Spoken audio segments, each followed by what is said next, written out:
नमस्कार, KP news के bulletin में आपका स्वागत है। मैं हूं अश्विनी आपके साथ। चलिए शुरू करते हैं आज की खबरों का सिलसिला। उससे पहले एक नजर आज की सुर्खियों पर डालते हैं। प्रधानमंत्री मोदी में मेरी चुनौती स्वीकार करने का साहस नहीं, सीएम सिद्धरामैया का आरोप। कर्नाटक विधानसभा अध्यक्ष यूटी खादर ने सभी पक्षों से सहयोग पर जोर दिया। राज्यसभा के सभापति जगदीप धनखड़ के खिलाफ अविश्वास प्रस्ताव लाएगी कांग्रेस। जॉर्ज सोरस के मुद्दे पर राज्यसभा में जबरदस्त बवाल, सोनिया गांधी के साथ कनेक्शन पर चर्चा की मांग। 170 यात्रियों को लेकर कोच्चि जा रहा था विमान, तभी हुआ कुछ ऐसा, लोगों की अटक गई सांसें।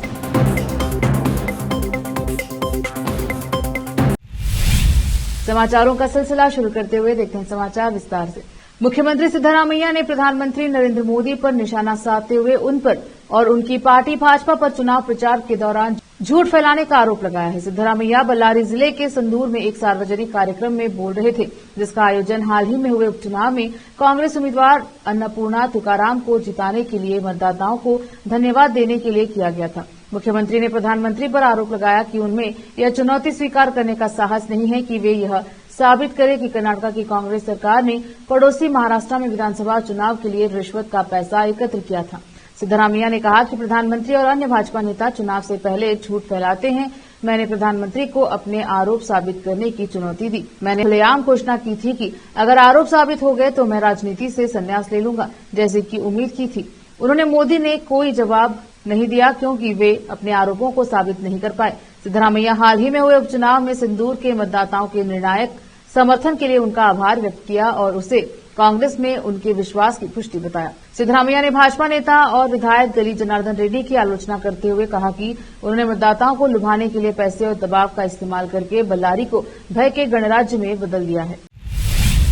विधानसभा अध्यक्ष यूटी खादर ने रविवार को कहा कि 9 से 20 दिसंबर तक बेलगावी में आयोजित होने वाले विधानसभा के शीतकालीन सत्र को सफल बनाने के लिए सत्तारूढ़ और विपक्षी दोनों सदस्यों के सहयोग की आवश्यकता है। रविवार को सुवर्ण विधानसौधा में तैयारियों की समीक्षा के बाद मीडिया से बात करते हुए खादर ने कहा कि 10 दिवसीय सत्र के दौरान उत्तर कर्नाटक को प्राथमिकता देते हुए पूरे राज्य से संबंधित मुद्दों पर चर्चा की जानी चाहिए। सत्र आधिकारिक रूप से 9 दिसंबर को सुबह 11 बजे शुरू होगा।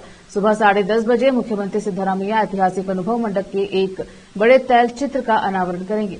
कार्यक्रम के बारे में विस्तार से बताते हुए खादर ने कहा कि पहले दिन 3 नवनिर्वाचित सदस्य शपथ लेंगे। दोपहर में बजट सलाहकार समिति की बैठक होगी और इस बैठक में अगले सत्र के एजेंडे पर चर्चा कर उसे अंतिम रूप दिया जाएगा। इस बार 5 विधेयकों पर लंबी चर्चा होगी। 2 अध्यादेश प्रतिस्थापना विधेयकों पर विचार किया जाएगा। सत्र में 10 दिन प्रश्नकाल निर्धारित किया गया है। ध्यान आकर्षण, शून्यकाल और स्थगन प्रस्ताव आयोजित किए जाएंगे। अब तक 3004 प्रश्न, 205 ध्यान आकर्षण निर्देश, 96 नियम, 351 निर्देश प्राप्त हुए हैं। इसके अलावा 3 निजी विधेयक भी प्राप्त हुए हैं। हाल ही में बेल्लारी में प्रक्रियागत खामियों के कारण 5 महिलाओं की मौत के बाद राज्य सरकार ने रविवार को एक आईएएस अधिकारी के नेतृत्व में एक सत्यापन दल का गठन किया। यह दल कर्नाटक राज्य चिकित्सा आपूर्ति निगम लिमिटेड के SMSCL द्वारा दवा खरीद में अनियमितताओं की जांच करेगा और ऐसी किसी भी घटना की पुनरावृत्ति को भी रोकेगा।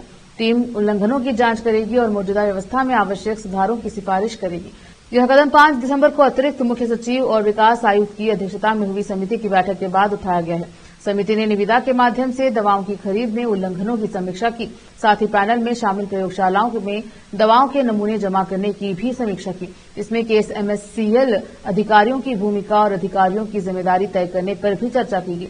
सत्यापन दल का नेतृत्व कर्नाटक कौशल विकास निगम के प्रबंध निदेशक M कनगावल्ली करेंगे और इसमें सहायक औषधि नियंत्रण वेंकटेश, बेंगलोर मेडिकल कॉलेज की माइक्रोबायोलॉजिस्ट डॉक्टर असीमा बानू और राजीव गांधी स्वास्थ्य विज्ञान विश्वविद्यालय RGHS के कुलपति द्वारा नामित फार्माकोलॉजी के एक वरिष्ठ प्रोफेसर शामिल होंगे। टीम को 5 दिनों के भीतर एक विस्तृत रिपोर्ट प्रस्तुत करने का काम सौंपा गया है, जिसमें खरीद और परीक्षण प्रक्रियाओं में खामियों को रेखांकित किया जाएगा तथा सुधारात्मक कार्यवाही की सिफारिश की जाएगी। रोकते हैं समाचारों का सिलसिला, लेते हैं छोटा सा ब्रेक।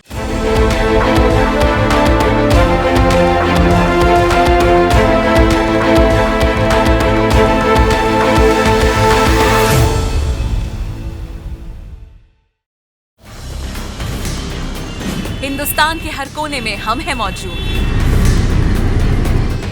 24 घंटे हालात पर गहरी नजर, खबरों से जुड़े चुपते सवालात और आपको दिखाता है धार्मिक, सामाजिक, राजनीतिक, लोकल और इंटरनेशनल न्यूज की सबसे बेहतर कवरेज जो आपको रखती है हर पल बाखबर। देश और दुनिया भर की खबर के लिए देखते रहें KP news 24/7। Noor education trust Bidar की ओर से चलाए जाने वाला Noor MEd and BEd college Bidar, recognised by NCTE Delhi and affiliated to Bidar University, Bidar. Admission are open for the academic year 2024-25.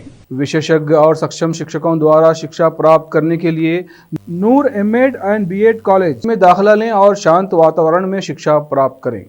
Bidar शहर में बेहतर शिक्षा का एकमात्र केंद्र Noor MEd and BEd college, Shahpur gate, Bidar. Phone numbers 9945283920, 8482221297। Break के बाद स्वागत है आपका। देखते हैं समाचार देश के। कांग्रेस राज्यसभा के सभापति जगदीप धनखड़ के खिलाफ अविश्वास प्रस्ताव लाने की तैयारी में है। सूत्रों के मुताबिक इंडिया ब्लॉक के नेताओं ने राज्यसभा के सभापति के खिलाफ नो कॉन्फिडेंस मॉडल लाने का निर्णय लिया है। विपक्षी नेताओं का दावा है कि अब तक इस पर 50 से ज्यादा सांसदों ने हस्ताक्षर कर दिए हैं।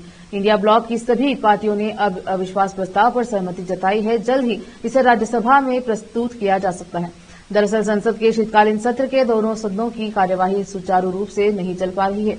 विपक्षी सांसदों की ओर से बार बार सभापति पर पक्षपात करने का आरोप लगाया जाता है।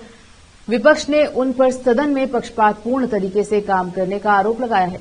विपक्षी पार्टियां संविधान के अनुच्छेद 67B के तहत अविश्वास प्रस्ताव पेश करेंगी। सूत्रों के मुताबिक टीएमसी, आम आदमी पार्टी, समाजवादी पार्टी समेत इंडिया गठबंधन की सभी पार्टियों ने अविश्वास प्रस्ताव के समर्थन में अपने हस्ताक्षर दिए हैं। सत्तारूढ़ राष्ट्रीय जनतांत्रिक गठबंधन एनडीए और विपक्षी कांग्रेस के सदस्यों के बीच सोमवार को राज्यसभा में जबरदस्त हंगामा हुआ। एनडीए ने कांग्रेस पर विदेशी संगठनों के जरिए देश की सरकार और अर्थव्यवस्था को अस्थिर करने का आरोप लगाया। बीजेपी ने आरोप लगाया कि पूर्व कांग्रेस अध्यक्ष सोनिया गांधी का संबंध एक ऐसे संगठन से है जिसे अमेरिकी बिजनेसमैन जॉर्ज सोरोस फाउंडेशन की ओर से वित्त पोषित किया जाता है, जिसने कश्मीर को भारत से अलग करने के विचार का समर्थन किया है। इस मुद्दे पर चर्चा की मांग करते हुए बीजेपी के नेताओं ने जोरदार नारेबाजी की, जिसकी वजह से राज्यसभा की कार्यवाही 2 बार के स्थगन के बाद दोपहर 3 बजे तक के लिए स्थगित कर दी गई। हंगामे के बीच बीजेपी के नेता जेपी नड्डा ने आरोप लगाया कि कांग्रेस के नेता विदेशी संगठनों और जॉर्ज सोरोस के जैसे उद्योगपतियों के साथ मिलकर देश की सुरक्षा और स्थिरता को खतरे में डाल रहे हैं। उन्होंने यह भी दावा किया है कि forum of democratic leaders in Asia Pacific जैसे संगठन जम्मू कश्मीर को अलग सत्ता के रूप में देखते हैं और इसका वित्तीय सहयोग राजीव गांधी ट्रस्ट से जुड़ा है। इसके बाद विपक्षी नेता मल्लिकार्जुन खड़गे ने जेपी नड्डा के आरोपों को पूरी तरह से असत्य करार देते हुए पलटवार किया और कहा कि सत्ताधारी दल के लोग खुद गद्दारी कर रहे हैं। उन्होंने आरोप लगाया कि बीजेपी का यह हंगामा प्रधानमंत्री मोदी के नेतृत्व में सरकार की नीतियों को छिपाने और मुद्दों से ध्यान हटाने के लिए किया जा रहा है। चेन्नई से कोच्चि जा रहे एक निजी विमान में तकनीकी खराबी आ गई है। ये जानकर विमान में सवार सभी यात्रियों की सांसें अटक गई। तकनीकी खराबी का पता चलने के बाद चेन्नई में आपात स्थिति में विमान को उतारा गया। हवाई अड्डे के अधिकारियों ने यह जानकारी दी। उन्होंने बताया कि विमान में 100 से अधिक यात्री और चालक दल के सदस्य सवार थे। उन्होंने बताया सभी यात्री और अन्य सुरक्षित हैं। अधिकारियों के अनुसार विमान 117 यात्रियों को लेकर चेन्नई से कोच्चि के लिए रवाना हुआ था। विमान हवा में ही था कि तभी पायलट को तकनीकी गड़बड़ी का पता चला। इसके बाद विमान को चेन्नई वापस ले जाया गया। एयरपोर्ट अधिकारियों की देखरेख में पायलट ने विमान को आपात स्थिति में उतारा। अधिकारी ने कहा लैंडिंग के दौरान आवश्यक सुरक्षा उपाय किए गए और विमान को सुरक्षित रूप से लैंड करा गया। आम आदमी पार्टी ने मशहूर शिक्षक अवध ओझा को पड़पड़गंज से उम्मीदवार घोषित किया है। आपके इस ऐलान के बाद अवध ओझा के स्टूडेंट्स और परिजनों के बीच उत्साह का माहौल है। इसी बीच आपके सीनियर नेता मनीष सिसोदिया के आवास पर पार्टी कार्यकर्ताओं द्वारा जश्न मनाया गया, जिसमें अवध ओझा भी शामिल हुए और जमकर नाचे। अवध ओझा और आपके कार्यकर्ताओं का डांस करता हुआ वीडियो भी सामने आया है। बता दें कि मनीष सिसोदिया ने पड़पड़गंज सीट छोड़ दी है और वहां जंगपुर से चुनाव लड़ेंगे। पड़पड़गंज सीट से अवध ओझा को टिकट दिया गया है। अवध ओझा हाल ही में आम आदमी पार्टी में शामिल हुए थे। आम आदमी पार्टी आप ने सोमवार को आगामी दिल्ली विधानसभा चुनाव के लिए 20 उम्मीदवारों की दूसरी सूची जारी कर दी है। इस लिस्ट में आपने बड़ा दांव खेला है। और दिल्ली के 17 मौजूदा विधायकों का टिकट काट दिया है, जिसमें 2 विधायकों के बेटों को टिकट दी गई है। इन 17 विधायकों की जगह नए चेहरों को शामिल किया गया है। 3 कैंडिडेट्स की सीट बदल दी गई है। प्रधानमंत्री नरेंद्र मोदी ने आज जयपुर में शुरू हो रहे rising Rajasthan global investment summit 2024 का उद्घाटन किया। पीएम मोदी इस सम्मेलन में मुख्य अतिथि के रूप में शामिल हुए और लोगों को संबोधित किया। कार्यक्रम में स्वागत भाषण मुख्यमंत्री भजनलाल शर्मा ने दिया। इस 3 दिवसीय शिखर सम्मेलन में 32 देश भाग ले रहे हैं, जिसमें 17 देश पार्टनर कंट्री बने हैं। सम्मेलन में भाग लेने वाले देश के प्रमुख उद्योगपतियों में कुमार मंगलम बिरला, अनिल अग्रवाल, गौतम अडानी, आनंद महिंद्रा, संजीव पुरी, अजय एस श्रीराम शामिल हैं। प्रधानमंत्री नरेंद्र मोदी ने जयपुर में 9 से 11 दिसंबर तक आयोजित होने वाले rising Rajasthan global investment summit 2024 को संबोधित किया। पीएम मोदी ने कहा, दुनिया का हर निवेशक भारत को लेकर उत्साहित है। भारत ने रिफॉर्म, परफॉर्म और ट्रांसफॉर्म के मंत्र के जरिए जो विकास हासिल किया, उसे हर क्षेत्र में देखा जा सकता है। आगे पीएम ने कहा, यह तकनीक और डेटा से प्रेरित सदी है। भारत दुनिया को डेमोक्रेसी, डेमोग्राफी और डेटा की असली ताकत दिखा रहा है। भारत ने दिखाया है कि डिजिटल टेक्नोलॉजी के लोकतांत्रिकरण से समाज के सभी क्षेत्रों और वर्गों को कैसे लाभ मिल सकता है।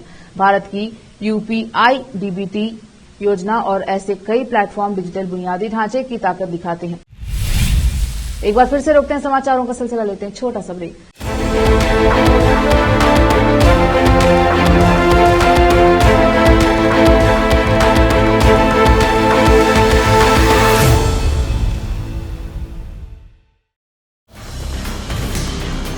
हिंदुस्तान के हर कोने में हम हैं मौजूद। 24 घंटे हालात पर गहरी नजर,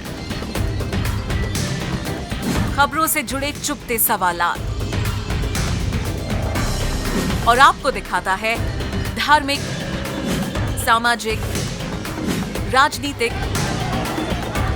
लोकल और इंटरनेशनल न्यूज की सबसे बेहतर कवरेज, जो आपको रखती है हर पल बाखबर। देश और दुनिया भर की खबर के लिए देखते रहें KP news 24/7। Noor education trust Bidar की ओर से चलाए जाने वाला Noor MEd and BEd college Bidar, recognised by NCTE Delhi and affiliated to Bidar University, Bidar. Admission are open for the academic year 2024-25. विशेषज्ञ और सक्षम शिक्षकों द्वारा शिक्षा प्राप्त करने के लिए नूर एमएड एंड बीएड कॉलेज में दाखिला लें और शांत वातावरण में शिक्षा प्राप्त करें। बीदर शहर में बेहतर शिक्षा का एकमात्र केंद्र Noor MEd and BEd college, Shahpur gate, Bidar. Phone numbers 9945283920, 8482221297। Break के बाद स्वागत है आपका। देखते हैं अंतर्राष्ट्रीय समाचार। इजरायल के विदेश मंत्री ने सोमवार को कहा कि इजरायली बलों ने सीरिया में संदिग्ध रासायनिक हथियार ठिकानों और लंबी दूरी के रॉकेटों पर हमला कर उन्हें नष्ट कर दिया है, ताकि ये शत्रुओं के हाथ न लग सके। विदेश मंत्री गिडियन साह ने कहा, हमारा एकमात्र हित इजरायल और उसके नागरिकों की सुरक्षा है। विदेश मंत्री ने कहा है कि इजरायली बलों ने इन हथियारों को। अमेरिका के नवनिर्वाचित राष्ट्रपति डोनाल्ड ट्रंप ने दावा किया है कि अमेरिका अपने 2 पड़ोसी देशों कनाडा और मैक्सिको को $100 अरब और $300 अरब की सब्सिडी दे रहा है। उन्होंने कहा है कि अगर ऐसा है तो इन दोनों देशों को अमेरिका का हिस्सा बन जाना चाहिए। ट्रंप ने धमकी दी है कि अगर कनाडा और मैक्सिको ने अपने अपने क्षेत्रों से अमेरिका में अवैध प्रवासियों के प्रवाह को नहीं रोका तो वह दोनों देशों पर भारी शुल्क लगा देंगे। ट्रंप ने एनबीसी न्यूज को दिए साक्षात्कार में कहा, हम कनाडा को हर साल $100 अरब से अधिक की सब्सिडी दे रहे हैं। हम मैक्सिको को लगभग $300 अरब की सब्सिडी दे रहे हैं। हम सब्सिडी नहीं देनी चाहिए। हम इन देशों की सब्सिडी क्यों दे रहे हैं? अगर हम उन्हें सब्सिडी दे रहे हैं तो उन्हें अमेरिका का एक राज्य बन जाना चाहिए। फिर से एक नजर आज की सुर्खियों पर। प्रधानमंत्री मोदी में मेरी चुनौती स्वीकार करने का साहस नहीं, सीएम सिद्धरामैया का आरोप। कर्नाटक विधानसभा अध्यक्ष यूटी खादर ने सभी पक्षों से सहयोग पर जोर दिया। राज्यसभा के सभापति जगदीप धनखड़ के खिलाफ अविश्वास प्रस्ताव लाएगी कांग्रेस। जॉर्ज सोरस के मुद्दे पर राज्यसभा में जबरदस्त बवाल, सोनिया गांधी के साथ कनेक्शन पर चर्चा की मांग। 170 यात्रियों को लेकर कोच्चि जा रहा था विमान, तभी हुआ कुछ ऐसा, लोगों की अटक गई सांसें।